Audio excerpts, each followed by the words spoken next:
Bismillahirrahmanirrahim. Assalamualaikum warahmatullahi wabarakatuh. Alhamdulillah, alhamdulillahilladzi hadana li hadza wa ma kunna linahtadiya laula an hadana. Asyhadu an la ilaha illallah wahdahu la syarika lah wa asyhadu anna sayyidana wa nabiyyana wa habibana Muhammadan abduhu wa rasuluh. Allahumma shalli wa sallim ala sayyidina Muhammadin khatamil anbiya wal mursalin wa imamil muttaqin wa ala alihi wa sahbihi ajma'in. Subhanaka la ilma lana illa ma 'allamtana innaka antal alimul hakim wa tub 'alaina innaka antat tawwabur rahim. Rabbi shrah li sadri wa yassir li amri wahlul 'uqdatam min lisani yafqahu qawli. Amma ba'du. Hadratul mukarram wal muhtaram, para bapak, para jamaah yang dimuliakan oleh Allah Subhanahu wa taala, puji syukur alhamdulillah atas nikmat anugerah yang telah Allah berikan kepada kita semua. Terutama alhamdulillah kita masih diberikan nikmat iman, nikmat Islam, nikmat sehat walafiat, dan juga alhamdulillah pada malam hari ini kita masih diberikan kesempatan oleh Allah Subhanahu wa taala untuk bisa berkumpul di tempat yang mulia ini dalam rangka menunaikan kewajiban kita, yaitu melaksanakan sholat maghrib berjamaah. Kemudian kita lanjutkan dengan belajar atau menuntut ilmu. Mudah-mudahan dengan kita mengisi waktu baina isyaini, di antara maghrib dan isya, ini merupakan waktu yang begitu luar biasa, waktu di mana kita sangat-sangat dianjurkan untuk menghidupkannya dengan melakukan amalan-amalan ibadah, baik itu berupa tadarus Quran, sholat sunnah, berzikir, dan juga belajar. Mudah-mudahan dengan menghidupkannya kita pada malam hari ini di waktu yang begitu luar biasa, Allah Subhanahu wa taala permudah urusan kita, Allah Subhanahu wa taala sehatkan jasad kita, Allah Subhanahu wa taala murahkan rezeki kita. Amin ya rabbal alamin. Hadirin para jamaah yang dimuliakan oleh Allah Subhanahu wa taala, pada malam hari ini kita akan membahas sedikit tentang babus shaum. Karena sebentar lagi kita akan memasuki bulan Ramadan. Mudah-mudahan dari pada malam hari ini kemudian kita lanjut dengan malam berikutnya sampai nanti malam penutupan, pembahasan dari berpuasa ini bisa hatam, sehingga dari puasa yang kita lakukan nanti kita sudah mengetahui hukum, kemudian syarat dan rukunnya, serta hal-hal yang membatalkan di dalam ibadah puasa kita, agar puasa kita ini bukan hanya sekedar menahan lapar dan haus saja, tapi kita berusaha dari puasa yang kita lakukan kita bisa mendapatkan hikmah daripada pelaksanaan ibadah puasa kita, yaitu mudah-mudahan kita semua digolongkan menjadi orang-orang yang bertakwa, dan mudah-mudahan kita semua juga diberikan umur panjang oleh Allah Subhanahu wa Ta'ala sehingga bisa bertemu dengan bulan Ramadan, dan kita berusaha untuk menjalankan ibadah puasa di bulan Ramadan dengan sebenar-benarnya. Dan yang terpenting lagi bagi kita yang mungkin di Ramadan tahun kemarin ada yang tidak melakukan ibadah puasa baik karena sakit atau bepergian atau emang disengajakan puasa, maka hukumnya wajib bagi kita untuk mengqadha, mengganti puasa tersebut. Atau yang dulu-dulu, jadi yang namanya utang puasa ini Pak, gak bisa dihapus dengan istighfar, gak bisa dihapus dengan sedekah. Jadi kalau puasa ini berkaitan dengan hak Allah yang tidak bisa dihilangkan dosanya, hanya cukup dengan istighfar, hanya cukup dengan minta ampun taubat. Kita harus wajib membayar itu utang puasa kita. Kalau kita tidak membayar, kemudian keburu Allah Subhanahu wa Ta'ala mengambil nyawa kita, nanti biar nyawa kita amalan kita itu menggantung nanti beres sama waktunya, karena kita masih memiliki sangkut paut dengan hak Allah yang harus kita penuhi. Di antaranya adalah membayar utang puasa dari yang kita tinggalkan. Ya, kita hitung dah dari usia balik kita usia 15 tahun. Sekarang usia kita udah 45, 50, kira-kira dari 15 tahun ke 40 ke 50, ya mulai tobatnya kapan?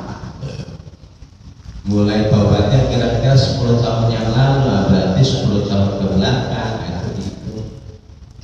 Jadi puasa itu gak akan hilang, justru semakin kita tinggalkan untuk mengqadha puasa akan bertambah beban dalam diri kita. Ketika setahun kita nggak bayar, kita wajib qadha. Kemudian tambah setahun lagi kita nggak bayar juga, wajib qadha, wajib juga membayar yang sebesar 1 mud, yaitu kurang lebih 5 sampai 6 ons beras. Gak dibayar lagi, tahun depan ketemu lagi double mudnya, jadi dua mud puasanya tetap bayar, mudnya nambah jadi 2 mud, berarti sekitar 12 on. Ketemu tahun depan lagi gak bayar lagi, puasa qadha wajib tambah lagi 1 mud jadi 3 mud, begitu seterusnya sampai utang puasa tersebut betul-betul kita bayar. Berarti tinggal kita kalikan dari usia 15 sampai sekarang berapa tahun? Setahun kan Ramadan sebulan, setahun itu sekali 1 bulan. Tinggal dikalikan sehari 1 mud, berarti 5 tahun kali 5. 30 pun gak puasa, 30 kali 5 tahun, 30 mud kali 5, 1 mud itu seukuran 5 ons beras. 5 ons beras itu nggak sampai dengan 1 liter dikit. Nah kalau kebanyakan tinggalin puasa akan bertambah beban kita dikali 30. Nah ini penting, karena itu nggak bisa dihilangkan dengan taubat dan nasuha, nggak bisa, harus dibayar. Istighfar tiap hari, sholat taubat tiap malam, nggak bisa, kudu dibayar. Kalau nggak dibayar nanti akan ditagih oleh Allah Subhanahu wa Ta'ala, dituntut oleh Allah Subhanahu wa Ta'ala, karena itu hak Allah yang merupakan kewajiban bagi kita sebagai hambanya untuk melaksanakannya. Ya, nah ini harus kita pahami. Hadirin jamaah yang dimuliakan oleh Allah Subhanahu wa Ta'ala. Nah, puasa itu apa sih artinya? Nah, di sini kita akan membahas tentang puasa. Jadi puasa itu secara bahasa artinya ada al-imsakun. Al-imsakun yaitu menahan diri secara mutlak. Orang menahan diri dari tidak bicara secara bahasa bisa dinamakan puasa. Nahan diri dari gak makan, nahan diri dari gak tidur, nahan diri dari gak melakukan sesuatu apapun. Ini secara bahasa orang tersebut dinamakan orang lagi berpuasa. Sebagaimana yang dikatakan dalam firman Allah Subhanahu wa taala, inni nadartu lirrahmani shawman. Sesungguhnya aku bernadar kepada Tuhanku, kata Nabi Zakaria, untuk berpuasa, ai imsakan wa sukutan anil kalam. Maksudnya tidak berbicara, ada itu redaksinya dalam Al-Quran. As-shaum bi makna sukut, as-shaum bi makna gak berbicara. Jadi puasa secara bahasa, secara umum artinya menahan diri. Menahan diri dari apa? Dari apapun. Itu dinamakan orang tersebut lagi berpuasa. Nah kemudian puasa secara syariat apa? Nah, berarti kalau secara syariat ini adalah tuntutan yang harus kita penuhi. Syariat agama Allah Subhanahu wa taala yang Allah turunkan kepada Nabi Muhammad SAW kemudian diajarkan kepada kita, itu namanya syariat. Nah puasa secara syariat adalah imsakun an muftir, menahan dirinya kita dari hal-hal yang bisa membatalkan puasa. Contohnya makan, minum, berhubungan badan di siang hari, terus masuknya sesuatu ke dalam jauh kita ya melalui dua jalan, melalui bolongan-bolongan yang ada di tubuh kita, melalui hidung, melalui telinga, melalui mulut, melalui kemaluan. Pokoknya kalau ada sesuatu yang masuk ke dalam perut kita itu bisa membatalkan puasa. Keluarnya muntah dari perut kita itu juga hal-hal yang membatalkan puasa. Nanti akan kita bahas apa saja yang bisa membatalkan puasa ya. Jadi menahan diri dari hal-hal yang bisa membatalkan puasa dalam redaksi lain dimulai dari keluarnya fajar shadiq, berarti dari mulai ya datangnya waktu subuh sampai kapan? Sampai dengan tenggelamnya matahari, yaitu datangnya waktu maghrib. Tuh puasa ya dengan niatan yang khusus, karena dalam mazhab Syafi'i sekali lagi yang namanya niat ini merupakan arkan min arkanil ibadah, rukun dari rukun-rukun ibadah, diantaranya puasa ya. Jadi mazhab Syafi'i yang namanya niat ini wajib hukumnya, walaupun berdasarkan dengan dalil innamal a'malu binniyat wa innamal likulli imri'in ma nawa.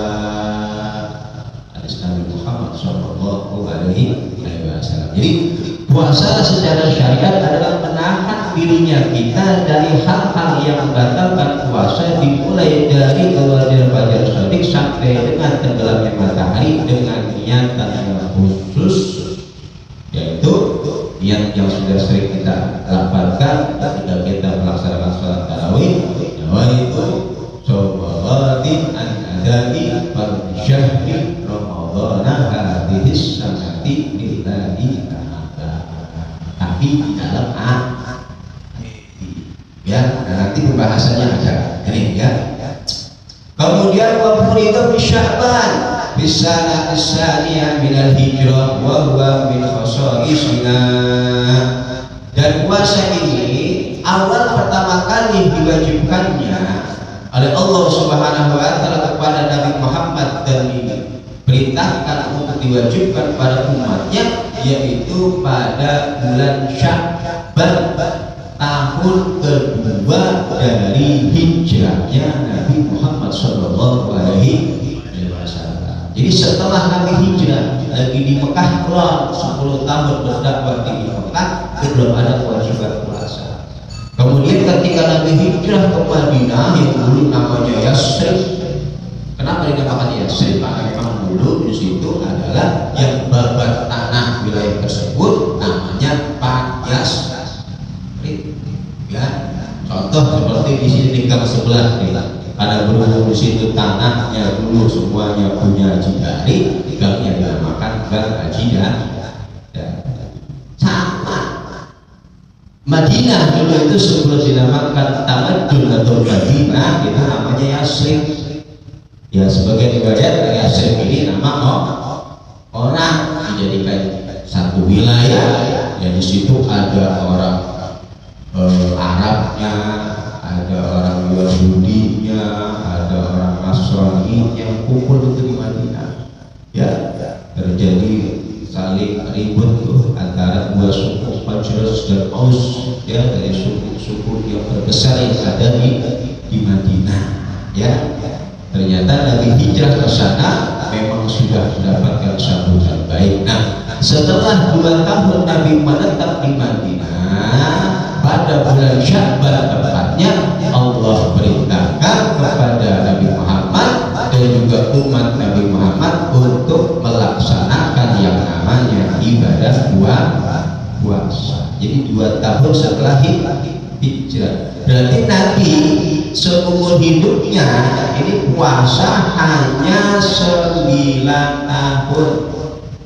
Fayaqulu sallallahu alaihi wasallam shoma tis'a ramadhanatin li'annahu data maqamahu bil Madinah asyra sinin. Karena Nabi Muhammad itu ya bertempat di Madinah ini kurang lebih 10 tahun. Ya.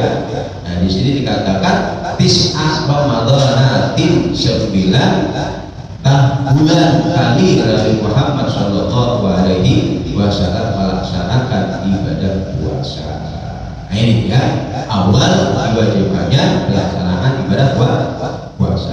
Wa huwa min khasasisina, dan puasa Ramadan ini adalah ibadah khususiyah, ibadah khusus yang Allah perintahkan kepada umat Nabi Muhammad yang tidak Allah perintahkan kepada umat-umat terdahulu. Umat-umat terdahulu memang ada puasa, tapi bukan puasa Ramadan. Jadi puasa Ramadan yang model yang kita lakukan sebulan penuh, ini puasa khusus yang Allah berikan hadiah kepada umat Nabi Muhammad. Jadi bukan beban. Puasa itu justru Allah Subhanahu wa Ta'ala ingin mengangkat umat Nabi Muhammad. Kan jelas-jelas Allah Subhanahu wa Ta'ala katakan la'allakum tattaqun. Pasti la'alla di situ bermakna pasti. Kalau kalian benar-benar puasa bulan Ramadan, pasti kalian menjadi orang-orang yang bertakwa. Man shoma Ramadhana imanan wa ihtisaban ghufira lahu ma taqaddama min dhanbihi. Siapa orang yang berpuasa pada bulan Ramadan, yang pertama dasarnya karena iman, wa ihtisaban, dan berusahanya dia mencari balasan dari Allah Subhanahu wa Ta'ala, tidaklah Allah Subhanahu wa Ta'ala kecuali mengampuni semua dosa-dosa. Jadi khususnya yang Allah berikan kepada umat Nabi Muhammad yaitu diantaranya puasa Ramadan. Nah, namun sebagian pendapat tidak. Wa ila innahu laisa min khususiyati, ya, bukan kekhususian yang Allah berikan kepada Nabi Muhammad.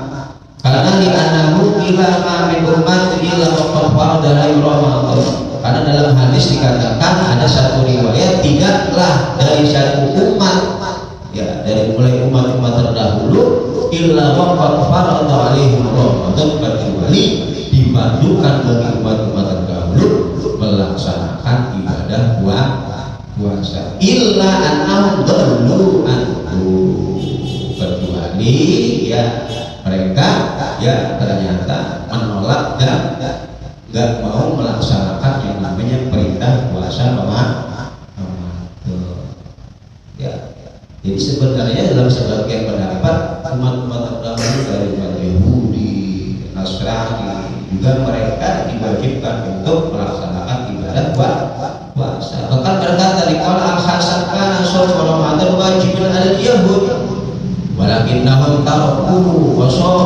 badalahu yawman minas sana.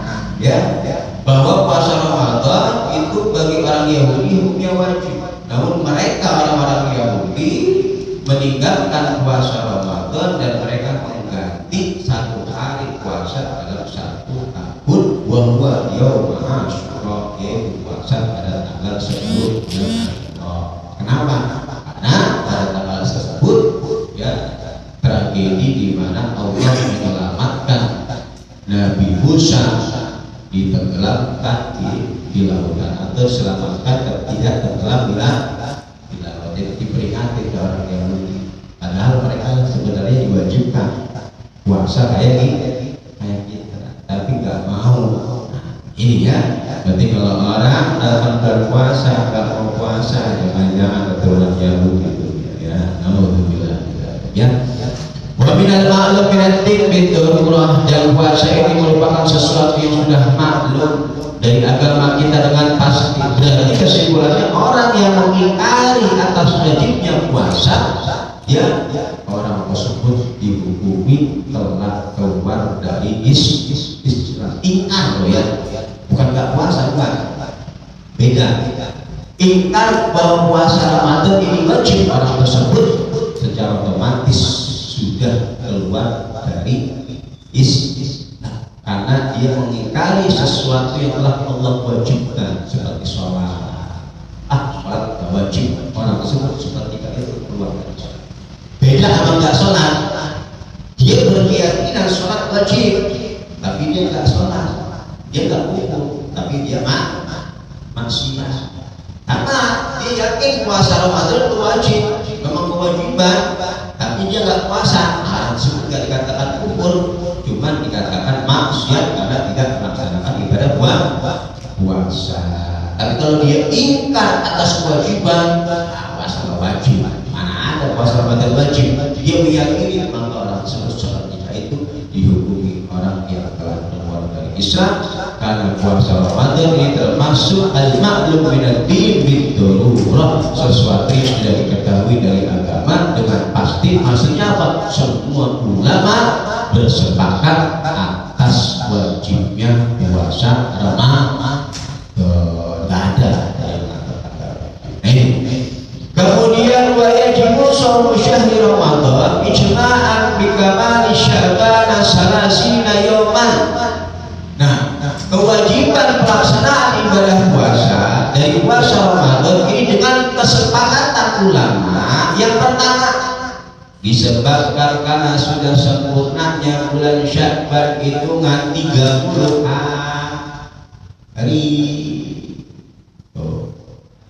Auru'yati adlin wahidin walau masyhuran hilalahu ba'dal ghurub, atau disebabkan karena melihatnya walaupun hanya cuma satu orang tapi dia adil daripada melihat hilal setelah tenggelamnya matahari, dan itu pun harus disaksikan bersaksi di depan ya. Berarti kalau kita tuh di Kementerian Agama yang namanya sidang iswa di sono udah kelihatan laporan itu bisa ya, berdasarkan dengan hadis Nabi Muhammad Shallallahu Alaihi Wasallam bahwa Rasulullah Shallallahu Alaihi Wasallam bersabda, sumu liru'yati. Dari pertama, berpuasalah engkau karena melihat hilal, ya, wa ahfiru liru'yati, berbukalah engkau karena melihat hilal. Berarti datang nyakit juga karena datangnya hilal. Wa in ghamma alaikum, namun kalau terjadi mendung hilal gak nampak, ya ba'at milu iddata Sya'bana salasina yawman, maka sempurnakanlah hitungan bulan Sya'ban menjadi 30 hari. Nah, jadi penentuan masalah bulan ini memang ada dua cara. Ada cara dengan hisab, ada cara dengan ru'yatul hilal. Nah, sebagian dari saudara kita di dalam menentukan awal Ramadan, awal Idul Fitri, awal bulan-bulan lainnya, memang lebih apa namanya lebih konsisten. Kenapa saya katakan lebih konsisten? Karena sholat aja kita pakai hitungan hisab, nggak pakai hitungan matahari. Ini jam segini waktunya sholat. Kan di dalam waktu sholat itu diajarin cara menentukan waktu zuhur pakai apa namanya bayangan kita. Kalau udah segini udah masuk waktu zuhur, udah segini waktu asar. Tapi kita menggunakan waktu sholat menggunakan waktu hisab. Udah perputaran begitu. Yang namanya hisab itu kan berubah, karena hisab itu pasti perhitungan. Kenapa? Karena perputaran daripada bumi ini kan berputarnya nggak ada ngebut, nggak ada pelan, ada ngebut, ada pelan, ya standar. Jadi perputarannya itu pasti polanya akan ketemu sama. Maka hitungan hisab ini hampir bisa kita katakan 80-90% nggak meleset, ya nggak meleset. Namun dengan berdasarkan dalil ini sungguh ya, dan ini merupakan dalil sahih ya, sebagian dari kita ya, terutama pemerintah ya menentukan awal Ramadan dengan metode rukyatul hilal. Yang benar yang mana? Dua-duanya benar. Dua-duanya benar. Silakan mau ngikutin yang pakai hisab ya silakan monggo. Kalau di sini berarti lebaran sendiri, karena di sini rata-rata kita pemerintah itu aja udah cari di tempat-tempat yang memang ya cara menentukannya menggunakan hisab biar puasa bareng lebaran bareng. Kalau di sini ya pakai pemerintah. Dua-duanya benar, tidak ada yang salah. Nah, ini cara di dalam menentukan daripada awal ya kewajiban di dalam kita melaksanakan ibadah puasa. Ya ini masih membahas hilal, ini nggak terlalu ya signifikan ya, karena apa namanya kita mau tinggal puasa doang. Kemudian kita lanjut ya tentang yajibu shaum Ramadan ala kulli mukallafin aibalighin aqilin mutiqin lahu lisawmi hisyan wa syar'an fala yajibu ala sabi wa majnunin wala ala man la yutiquhu li kabiri aw maradi la yurjal uhbaruhu wa yalzamuhu muddun li kulli yawm. Kemudian diwajibkan yang puasa untuk siapa saja. Ini apakah kita sudah memenuhi kriteria ini atau tidak? Kalau kita tidak memenuhi kriteria ini berarti tidak wajib ya. Jadi diwajibkannya puasa ala kulli mukallafin, atas orang yang mukallaf. Mukallaf itu berarti orang yang mendapatkan tuntutan syariat untuk menjalankan syariat. Taklif, dia ada tekanan. Siapa orang yang dikatakan mukallaf? Yang pertama, dia sudah dewasa ya. Maka ketika dia sudah dewasa, sudah masuk masa dibalik, orang tersebut sudah wajib untuk menjalankan ibadah puasa. Balik singkat, bagi laki-laki bisa dibatasi dengan usia. Kalau dia sudah usia 15 tahun ke atas, maka dia sudah dikatakan dewasa.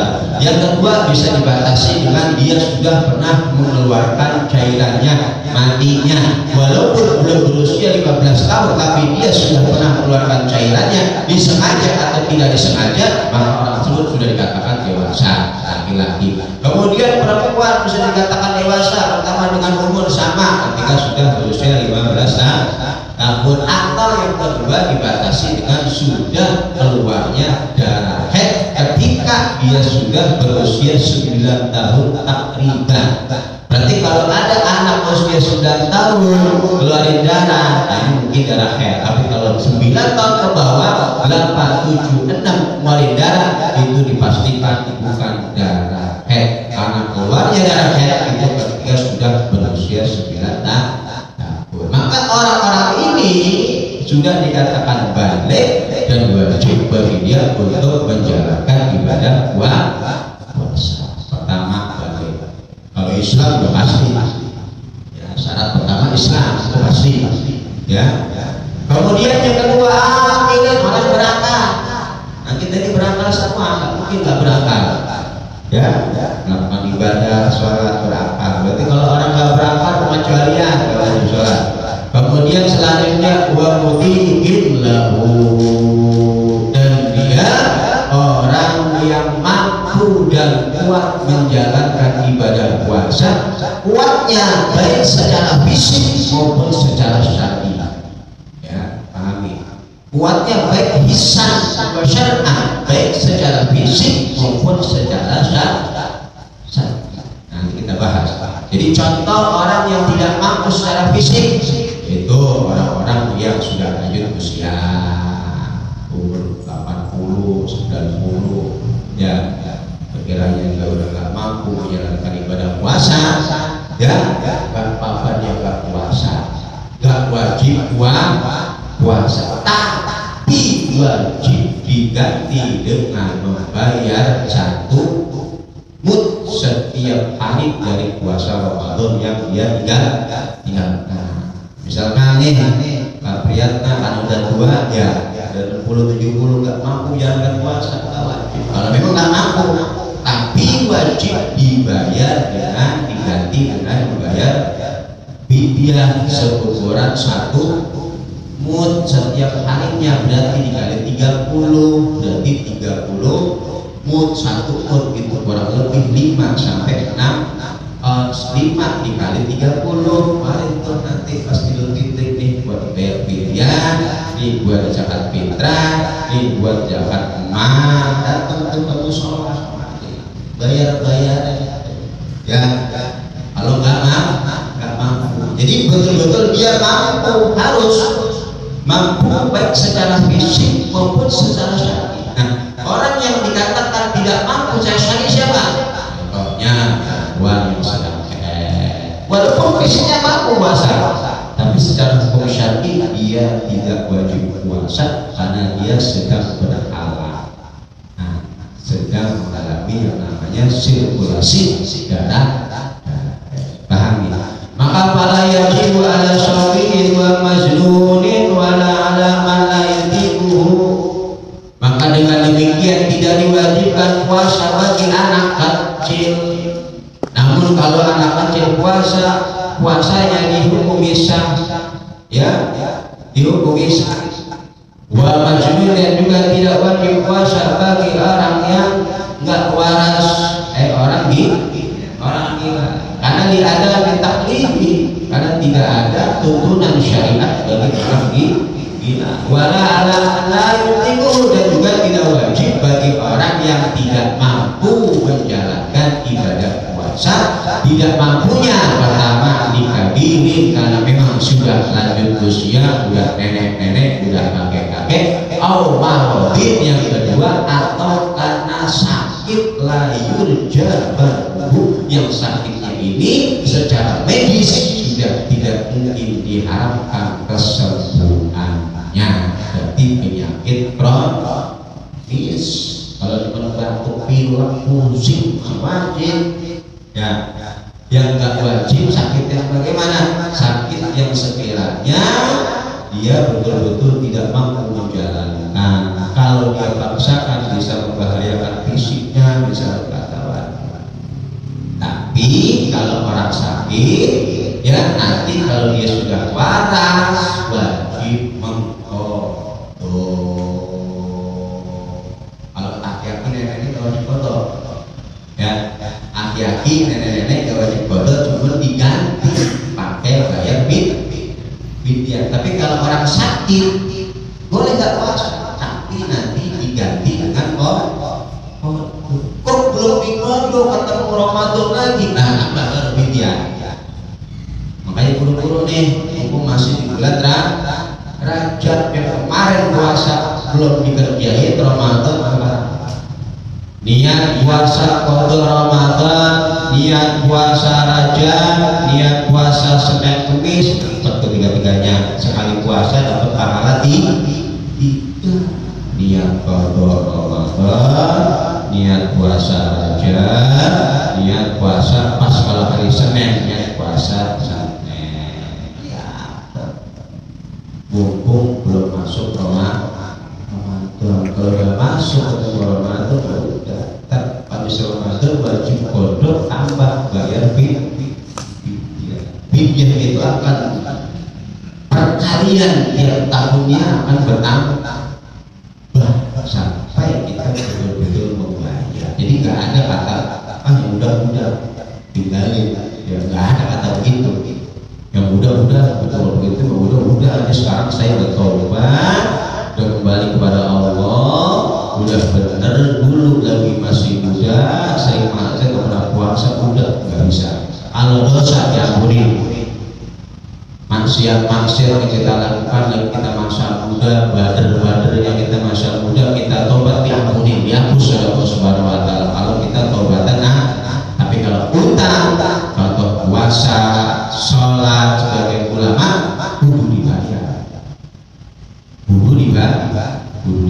Gak bisa dengan taubat saja. Ya. Tadi wa amaratin la yujabahu, ya, atau orang yang sakit yang memang tidak mungkin diharapkan kesembuhan dari sakitnya, maka dengan demikian wajiblah bagi orang tersebut muddun likulli yaumin, dari orang yang tidak mampu karena sudah lanjut usia, membayar fidyah seukuran 1 ton. Sekali lagi 1 ton itu kurang lebih 5 ton. Ya segegaman tangan kalau kita merok beras, paling beras sekarang harga 500-700 itu bisa buat bayar fidyah, ya. Wala haidin wa nufasa alihum ala yutiqani sya'an, dan juga tidak wajib bagi seorang perempuan yang sedang haid dan juga seorang perempuan yang sedang nifas, karena keduanya ini dikatakan orang yang tidak mampu tetapi secara syar'i, namun baginya wajib untuk mengqadha puasanya. Nah, kalau sholat perempuan nggak wajib itu, kalau lagi haid, lagi nifas nggak wajib sholat, tapi tidak wajib diqadha juga, ya. Karena Islam itu Allah Subhanahu Wa Taala dalam rangka tidak memberatkan, ya, kepada hamba-hambanya. Jadi perempuan kalau lagi haid nggak usah sholat, nggak wajib sholat. Kalau sholat telah dosa, tapi juga tidak wajib karena beban berat, kasihan bagi kaum perempuan. Tapi kalau puasa, nah ini wajib, jangan sampai nggak dikodok, ya, dari puasa yang dia tinggalkan. Mumpung masih ada kesempatan, ya. Nah ini. Kemudian wafardu, nah ini, ya. Jadi orang-orang yang wajib menjalankan puasa itu tadi. Dia Islam, dia dewasa, dia berakal, dia mampu menjalankan puasa. Kemudian fardunya puasa. Dalam setiap ibadah itu ada fardunya. Kalau sholat namanya rukun, kalau puasa namanya fardu, kalau wudu namanya fardu. Tapi kalau sholat namanya rukun. Fardu itu wajib dikerjakan. Kalau tidak dikerjakan akan merusak dari amalan Nah ini fardu esomiyatun bil qalbi.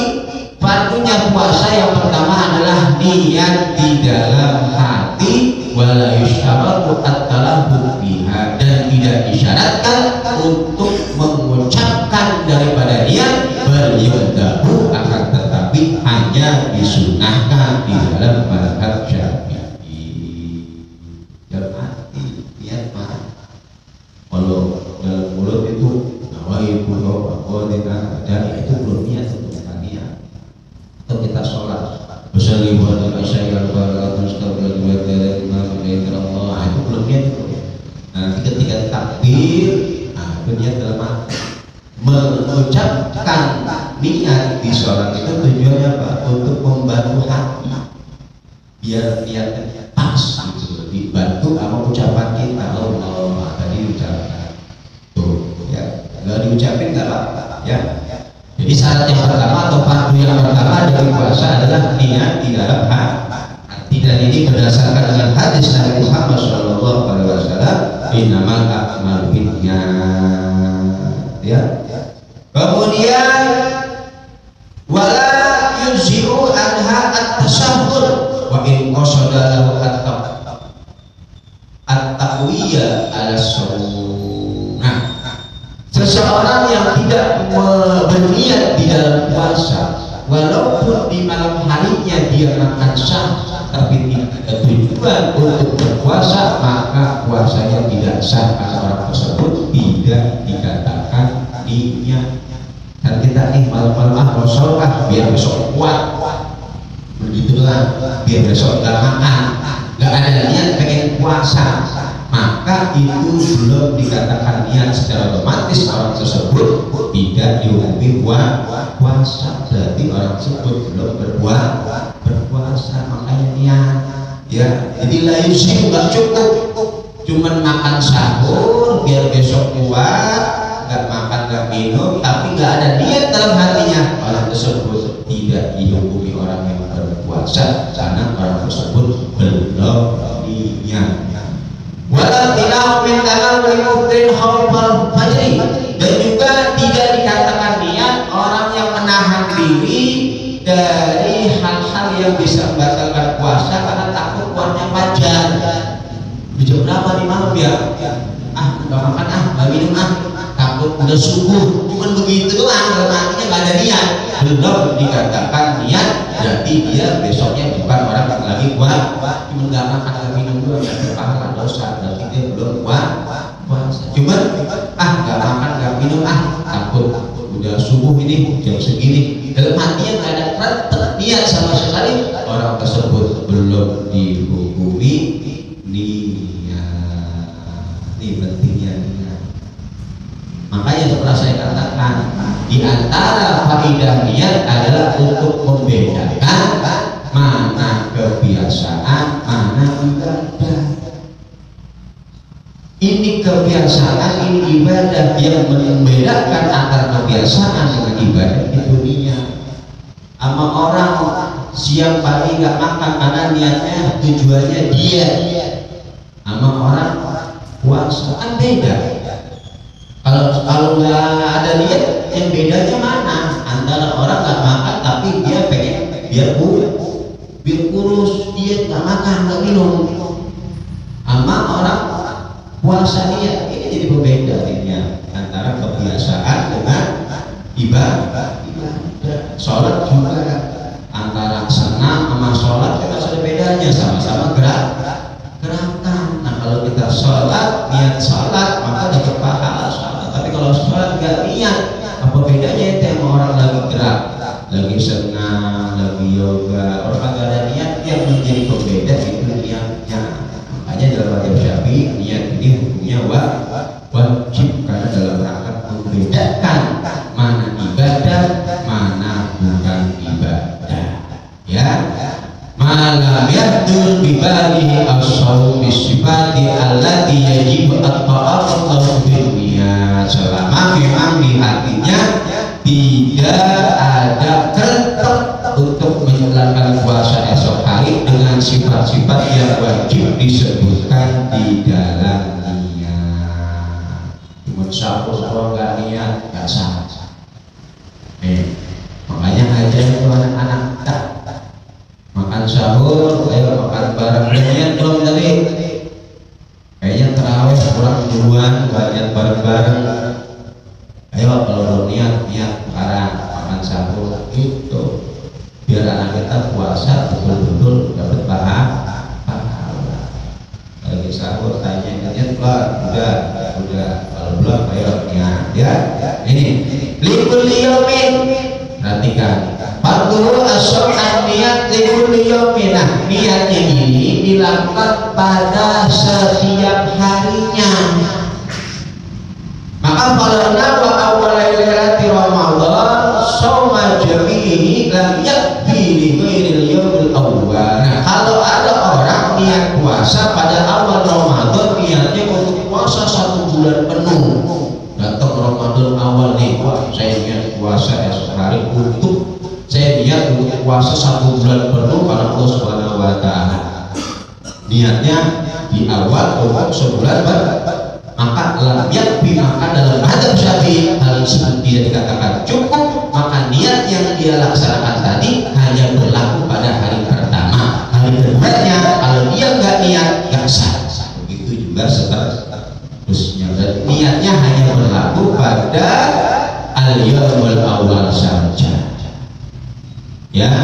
Namun di sini dikatakan qala syekhuna lakin yang bagi dzalika liyahsula lahu shaumul yawm alladzi nasya an yati indamalik. Namun bagi kita tetap disunahkan kalau pas awal Ramadan niati puasa untuk 1 bulan penuh. Ya, memang wajib dalam mazhab Syafi'i itu setiap malamnya kita niat. Namun ulama mengatakan lakin yang bagi hasilnya bagi kita pas masuk Ramadan awal niat puasa untuk 1 bulan penuh. Kalau ada hari yang lupa kita tidak niat, maka kita bisa mengikuti kepada mazhabnya Imam Malik yang mengatakan cukup di dalam puasa itu niatnya hanya sekali pada awal Ramadan untuk niat 1 bulan penuh. Tapi dengan syarat ketika niat di awal taqlidan lil Imam Malik, kita niatkan mengikuti pada pendapatnya Imam Malik. Tidak mazhab gitu. Karena Ahlus Sunnah wal Jamaah itu kan empat. Ya, silakan Anda membaca Maliki boleh, di Indonesia ini juga harus Syafi'i silakan, yang penting tahu aturannya. Ya, berhubung di sini mayoritas rata-rata Syafi'i, pengajian Syafi'i. Nah, kita untuk mengetahui ibadah Maliki bagaimana sih? Pergi ke Arab Saudi. Di sini nggak jarang pendidikan yang diajarkan pada Maliki, Hanafi, Hambali, nggak ada. Ya, rata-rata Syafi'i susah kalau kita mengikut mazhab Maliki. Ya, ibadahnya mazhab Syafi'i yang namanya itu mencampur adukan di dalam ibadah. Ya, talbih di dalam ibadah yang kita lakukan. Nah, ini ya sunnah. Jadi ketika awal Ramadan kita niatkan untuk puasa 1 bulan penuh dengan kita bertaklid kepada pendapatnya Imam Malik. Kama tusamma awal yawm alladzi nasiya fihi, seperti halnya disunahkan pada ya permulaan hari. Ya, jadi di dalam mazhab ya Abu Hanifah puasa Ramadan itu tidak diwajibkan puasa tabiidnya. Ya, jadi boleh puasa niatnya pagi hari. Kalau dalam Syafi'i kan kalau puasa wajib itu harus malam hari, kalau puasa sunnah boleh siang pagi hari. Kalau lupa belum makan belum apa itu niat puasa boleh kalau puasa sunnah. Tapi kalau puasa wajib nggak boleh harus malam hari. Nah, dalam mazhab Abu Hanifah boleh.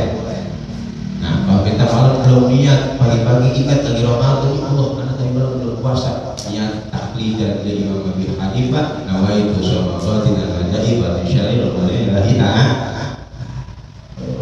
Ya, caranya ya mudah-mudahan ya dari pembahasan sedikit tentang puasa, nanti kita lanjut lagi dari hal-hal yang berkaitan dengan puasa sehingga kita betul-betul puasanya benar sesuai aturan agama Allah Subhanahu wa ta'ala. Amin ya rabbal alamin. Rabbana wafa'na bima 'allamtana rabbil alimna alladzi yanfa'una la yufarriqu baina ahlina wa barakatin lana fi dinina wa kulli mutawajjih warzuqil kulla halalan daima wa akhirah ya Allah nakhbal khair wa rabbal syar rabbana wasrif lana kulla su'in wa aqina bil tawfiq wa yughfir lana rabbana kulla dhiyur rabbana anta atiyana rasulul manal wa fi wasfir anta atman syatar wa salatu laita sal mustafa manil haqidana wal wafati kitabina shifa wa la ikram mustafa wa la sabbil masaqil ghurra wa mahdina bil huda wa jalna min syarri taqwa واليوم سبب ولا تجعلنا من خالف أمرك وعصى الله ونعم الوكيل نعم المولى ونعم النصير ولا حول ولا قوة إلا بالله العلي العظيم ربي توفيق من الله وتحية في سلام وآخر دعوانا الحمد لله رب العالمين. السلام عليكم ورحمة الله وبركاته.